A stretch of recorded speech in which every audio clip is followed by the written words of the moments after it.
Welcome everybody to the talk of Mr. Klauser today. I would like to say some words about him in the beginning. I think now it's fine. He's CEO of the Aisot Technologies AG, and in addition he also founded the blockchain and IoT school BETH and the Climate Cup, and he's also co-author and editor of a number of books in the field of fintech and sustainability. And he will of course have the talk today together with Mrs. Sanchez, so please enjoy. Thank you. Well, thank you very much. At Aisot, it's all about turning data into performance and staying ahead of volatile markets. What does that mean? We will go a bit through that in the next 30 minutes, my colleague Nicole and myself. Nicole is our head of business development and portfolio products, and I am the CEO of the company. I guess you all know this person here on the screen, who looks a bit reddish, but maybe that's also how he looked at that day, because he said, if your game is money management, you have a serious problem, and I don't have any solutions. How come that a guy that's seen as probably one of the most successful investor of decades would say something like this? What happened? What changed?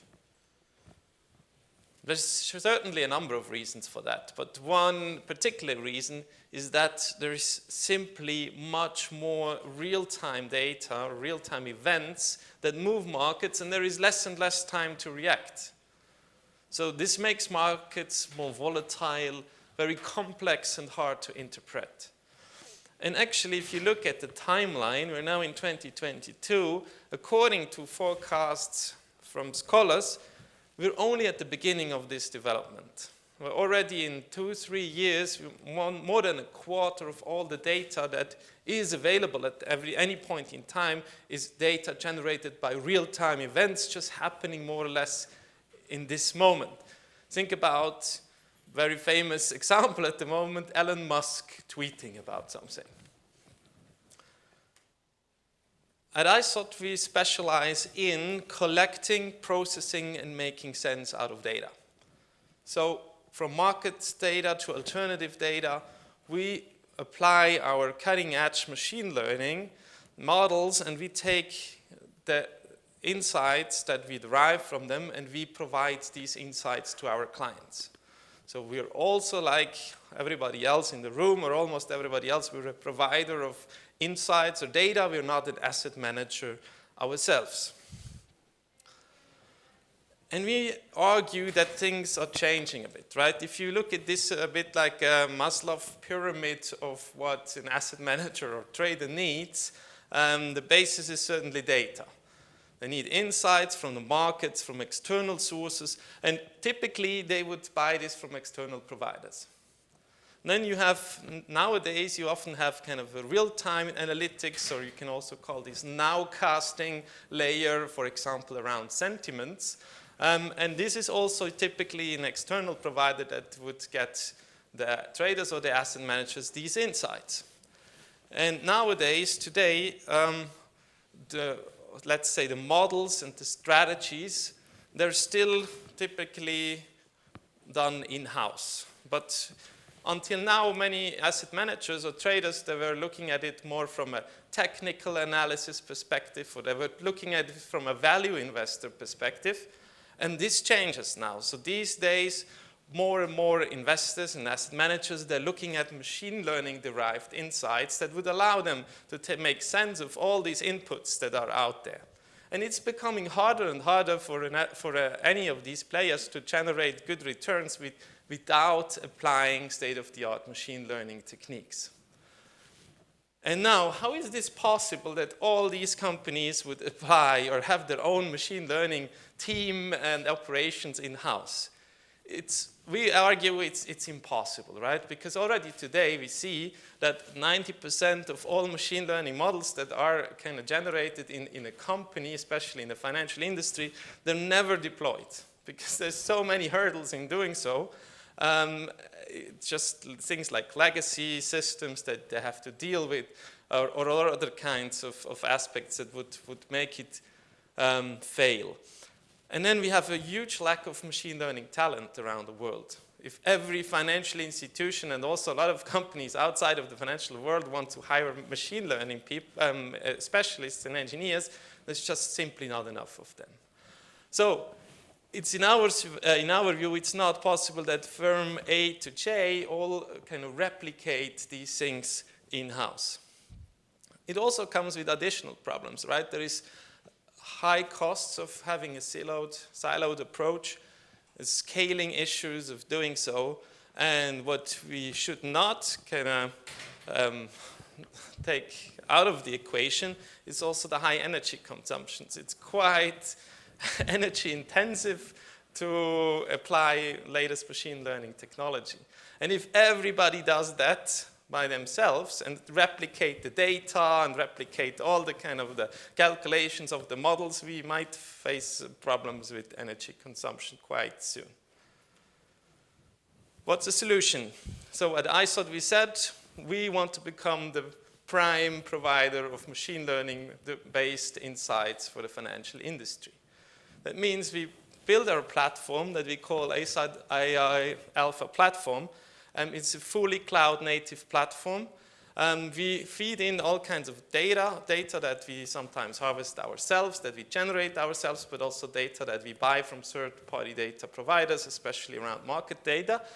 And we can work with both structured and unstructured data in real time and historical fashion, and we then just load this into our cloud-based platform. We have all the machine learning models that are running in the back of the platform. Some of them are state-of-the-art models that are anyway used in the industry. Some of them are open source, and some of them are models that we have built and developed ourselves in the company.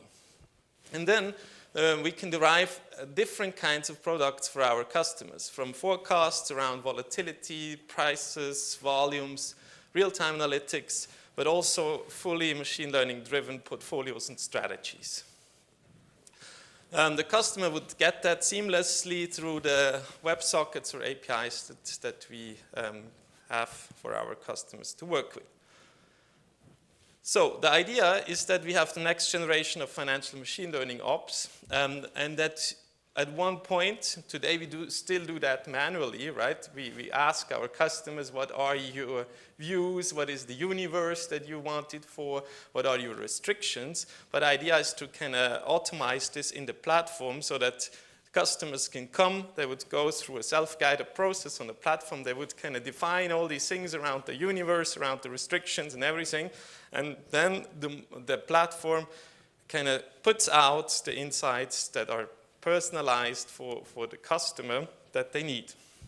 So we can have things around ESG, thematic investing, etc., that we can all kind of put in as an additional input into this platform. Like this, we also see that when models can be shared, that we would have contribute to reduction of energy consumption. We could also foresee, and that's one of the ideas, that at one point customers can also in a secured environment connect their own in-house data so that they could also kind of generate additional views from data that they will have and they want to keep in-house. And they could even decide, I'm okay sharing this data with others as well. So we just create this platform where everybody can interact. To do this, we need a very specialized team. So we still need all these specialists and people. We're a spin-off from ETH Zurich. My two co-founders are specialists in machine learning, computer science, complexity science backgrounds. Dr. Antula Fantiulin, he's our head of research, and Dr. Guo is one of our machine learning advisors in the company. And then we have a few specialists that just finished their PhDs at ETH, like Thomas, who is our reinforcement learning specialist, and a few people that are knowledgeable around scaling a platform, like Roger. He was working for Avaloq for the wealth management platform there, and he knows how can we productize this whole thing so that in the end we can serve these different types of clients. And then we have some trading skills, marketing, and Nicole, who is here, that she looks back at a long career also in the financial industry, in asset management, and she knows what the customers need. And then through our advisory board, we make sure that we're always at the forefront of this new development in research. So we have Professor Cohn from New York University. He's one of the leading researchers around financial machine learning in portfolios. Then we have Professor Lillo. He's more on the market microstructure side, so he's very good around forecasting short-term volume, volatility changes, and these kind of things. So we really make sure that in the end we have this research powerhouse, and then we have the capability to take in these new insights into that platform and then open this up again to other players in the industry. Nicole? Let's take over from Stefan. So when we started the company, one of the key questions we asked ourselves, what is the best starting point for us as a small startup, graduate founded company, and we decided to start off with cryptocurrencies. Several reasons for that. A very easy and straightforward one, because it's all open source data, information available, so no cost for data. And then we decided to start there also because we are here in a very highly volatile asset class. We said that's a really good playground for our AI algorithms to show our predictive strengths of our models. We also extended our scope to equities. We got started there. We have a live portfolio where we manage a subset of the S&P 500. And the long-term mission, what we try to do in the long run is have a more complete view across the whole asset allocation. So an asset allocation regime modeling that we want to look into, and also move forward across additional asset classes, being it commodities, being it FX. That's more a long-term perspective. Also from a regional perspective, currently parts of our team are located in Switzerland and in the US. We got Patrick and he is with Courant Institute in New York.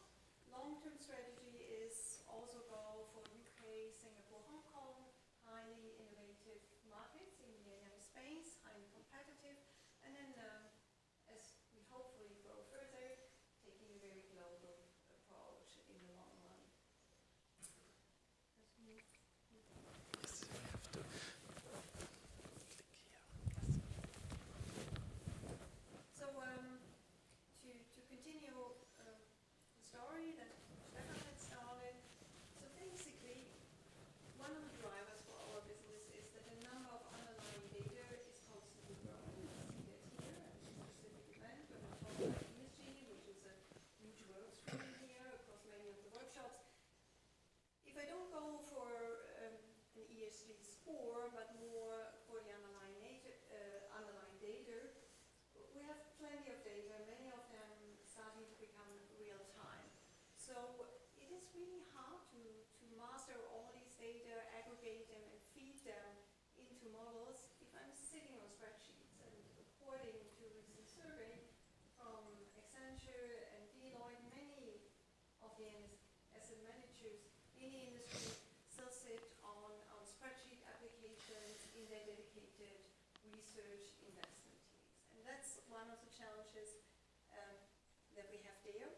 Stefan also alluded already that it's becoming a kind of a new standard that I look for real-time industry on real-time information on Twitter. I look at tweets and try to join that with publicly available information like articles that derive some sentiment information.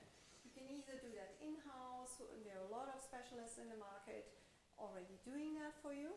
But where it comes to the top of the pyramid that Stefan has been showing, when it comes to predictive analytics, there are very few players right now in the field. And that's something where we try to position ourselves and where we see our competitive advantage based on this strong research networks with different universities. It's really a network of universities we are working with.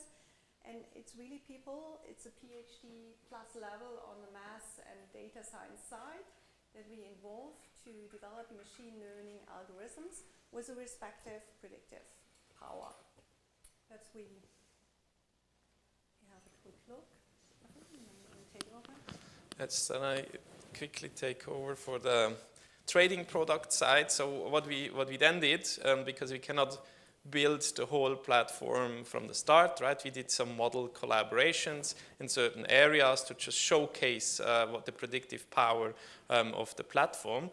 So we decided that we would do that in 3 areas. One is crypto trading signals, and then 2 portfolio areas that Nicole will afterwards talk about again. So this is what we originally started with, and it's crypto trading signals, mostly short term. There's for the spot markets, there's 3-minute signals, and for the deribit market, for the futures market, we have around half an hour trend models that we produce here. And we can very quickly look at this in live because it's much more fun. So there's not many signals here on deribit in the last 1 hour, but we had a few here, so you could plot them on a chart, right? It's not always easy to see because these ones are very short term, usually around 3 minutes. These are more like for a bit longer period. So to also understand a bit better what that means in terms of P&L, we also kind of calculate the P&L from our trend model, for example, deribit. This is also live now. This is the last 100 trades that would have been made. Obviously, this is net any fees. So this is always an important factor, especially in the crypto space. So this is something that we can also take into the account in the models. Here, these ones are trained for a fee of 4 basis points per trade. And you would then see that the last 100 trades resulted in a 6.85% performance or gain, and 59% of all the trades went into the right direction. This just to give a quick idea of how this would look. You would also see that some of the trades made almost 1%, and on the negative side, the worst trade was losing kind of 0.4% over this period. We then go back. This is from the trading side, and would then go to the portfolios. So Nicole, you could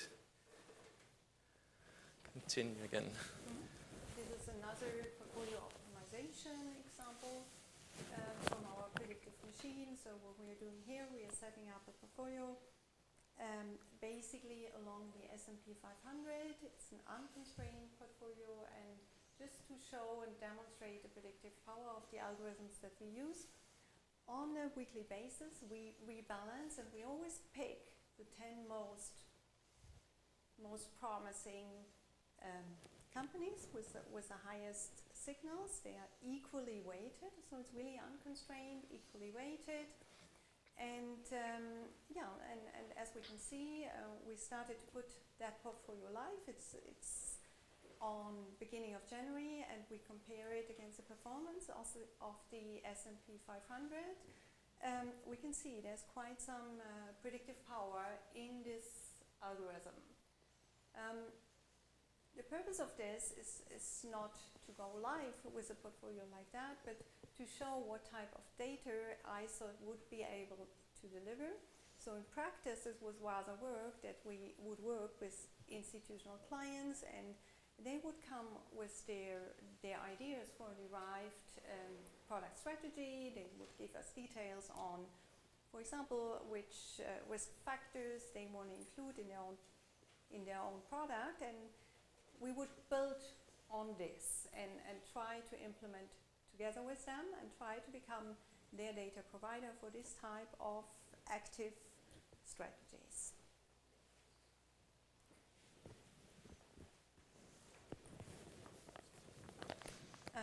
We try to backtest this rather simplified model. As I said, it's completely unconstrained, weekly rebalancing. We go for the 10 most promising picks per week from a pure backtesting perspective, going back to 2013, comparing the Aisot portfolio against the S&P 500.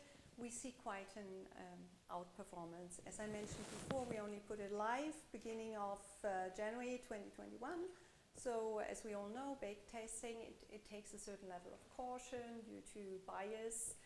But I think it is a good indication of what can be done with machine learning algorithms nowadays. And this is something really that asset managers and investment professionals should start looking at. It's a pure systematic approach that we apply.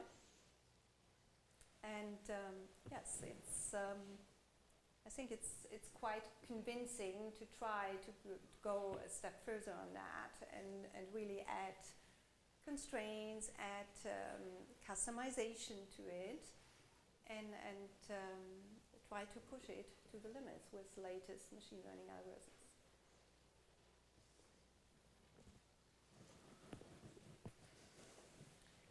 Different example here where we went to the crypto world. As I said, we took this as a starting point, just as a startup. It's easy to access. Cryptocurrency data is all open source, so we can pull data from the relevant exchanges like Bitstamp, Bitfinex, Deribit, to really feed our algorithms. And this is an example where we work with a portfolio of up to 16, 17 different cryptocurrencies, the most popular ones being Bitcoin, Ethereum, but also like smart contract like Polkadot, Polygon, Solana, you name it. And we also combine it with a risk-free asset. In this example, risk-free asset meaning cash, and with a restriction that the cash ratio shouldn't be more than 50%. And if we compare it against pure Bitcoin, I think we see also that this model has quite some predictive power. It's not live right now, so we play around with it, we model it based on the data that we have. But I think it shows what machine learning can do specifically in the current very volatile environment in the cryptocurrency space. So we get a lot of client requests, client interest in these type of predictive models. As we said before, we are not an asset manager. It's always around data. We deliver signals, we deliver portfolio weights, and it's basically we deliver to institutional clients, and it's up to them to decide how to frame it into a respective product. But we do it in a customized way. Yes, and with that, we are already done with the introduction part. We wanted to give you a bit of a view of what can be done in the machine learning space, trying to build this platform in the months to come, and give you an idea of how you could work with us. The idea is a bit like we heard BlackRock Aladdin a few times also yesterday, and there's often, if there is like an industry participant offering a platform or anything to competitors, they often are not very fond of using that or working with it. In our case, we are kind of a neutral third party that will offer this platform, so we don't belong to any bank, or we're also not invested, we don't have investment from a bank at this point in time, so this is a purely, let's say, neutral point of view that you could get from us. We have a booth outside, so if you just exit towards the stairs, still on the lower ground on the right side, there is the Aisot booth. You can find us there, you can discuss with us, but you can also, I think we have some time for a couple of questions right now. Thank you very much.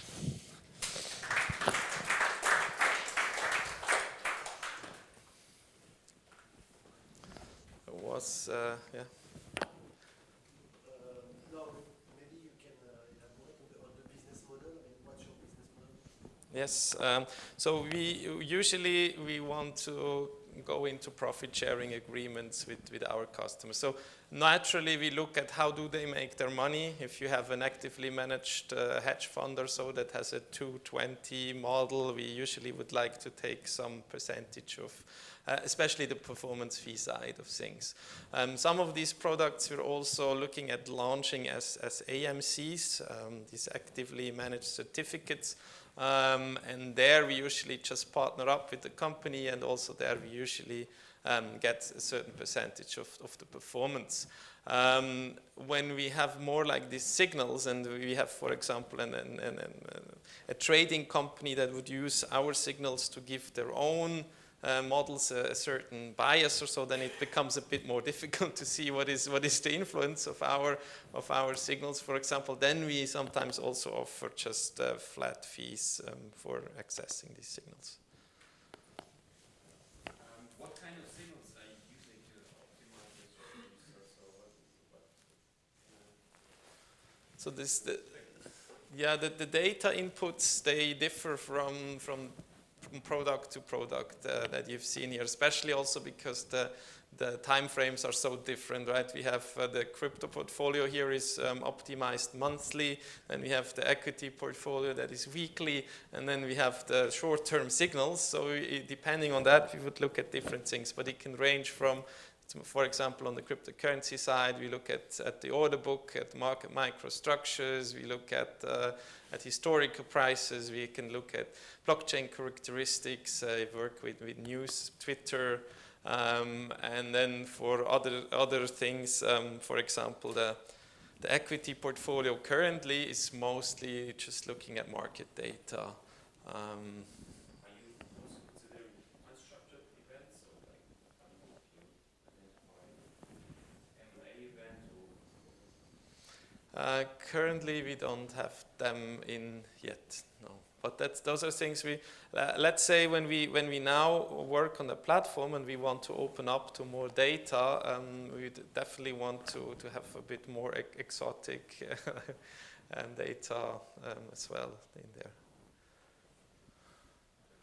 If I understood correctly, for the equity model, you're selecting 10 stocks each week where you invest, and each week you reinvest. Yes. Using a lot of data as an input, and you shoot with a machine learning algorithm on it. Explainability is obviously always a bit of a problem, but I guess you've looked into it and tried to understand how does our algorithm actually select those 10 companies. And does it really need a machine learning model, or isn't it the massive amount of data that you have available, which could already trigger in a more conservative approach? Yeah, it's always a good question, right? I mean, let's say for us, explainability is another input features that we can have. There is different models that we can apply in machine learning that give a certain transparency or explainability around which features or how, what's the importance of the feature on the actual signal at which point in time. So if a customer comes and says, for us, this is a very important topic, then we can work with these kind of approaches. For this here now, we didn't put, let's say, a lot of focus on explainability. We just run the prediction engine. We naturally look a bit into why could the model say what it says, but honestly, we currently don't have a good overview of whether this could also be just done with more classical approaches. Sometimes I must say, I mean, just trading these, sometimes I'm a bit surprised what the model comes up with, and I'm like, should I really do that? And then I say, yes, I do it because it's what the model said, and so far it kind of kept surprising me a few times. But again, this is another input variable that we can have. How much transparency and explainability do we need for the customer to work with? I mean, to add to that, what Stefan says, that's the reason why we are deeply rooted in research, and the research and university network we work with, these are all professors that have a background in econometric models. So one of the approaches that we do, of course, is baselining against a established econometric models like GART model, ART models, what you know from that side. Yes, even some deep learning models, and only if it outperforms these standards, then we would usually apply these approaches. Just one last question. In terms of asset classes, I mean, it's across the board, like even like OTC, some of the OTC market, do you find the data you need everywhere in every type of market? Currently, we only cover cryptocurrencies for the trading and the portfolio side, and we cover US equities on the portfolio side. So that's currently the universe that we have. All the other asset classes and markets, even in equities, we're only adding them over the next 1-2 years to come. We had another question, I think. Not all of this. So the equity portfolio that we showed, that's traded live since January. So it's only a couple of months, right? This is rather young, but this is in with real money. Then we have the P&L that I showed from the crypto trading. That's with live prices from live exchanges, but not currently traded with live money. We have a small account that we now started, but it's like $100 or so, just to try replicate these numbers also in live trading. And then the crypto portfolio, that's purely back testing so far. I mean, we now generate the portfolios. So there was a new one generated on 1st of May, but there is currently not yet a live product around this. But I just had a look at the latest portfolio, how it would look for May, because it's an interesting month for crypto. Yeah, it's good to see that there is quite a high cash share that the portfolio shows in May. So we would have done a bit better than Bitcoin over this period, but still it's a long-only portfolio, so you cannot win anything currently with the long-only portfolio. For crypto, you need an assumption of the size. So in the end, when you come with a few bucks, okay, it may work, but what's the volume you believe can be based on that? But when you come with, I don't know, 100,000 or a million per second, probably the price will be different, and it doesn't work for large portfolios, I guess. Yes, but okay, for the portfolio, this is only monthly rebalancing, and we kind of could structure the trades, right? We would work mostly with certificates there, and in principle, we only have the highest market cap cryptocurrencies in there. So in principle, it should be fine even with a couple of 100 million. That we could run such a portfolio. On the trading side, it depends, right? Which currency that you would take, which market that you're working on. But currently, most customers and the size of trades that they would have, we don't expect a huge slippage. But that's something we can take into account as well when we work with the models. We have time for one more question now.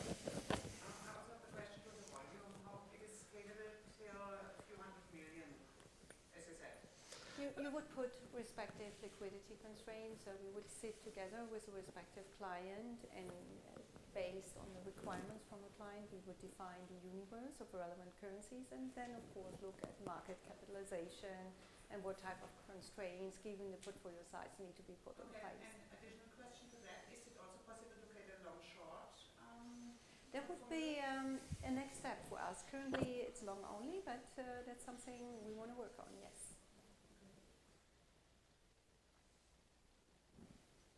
Thank you very much.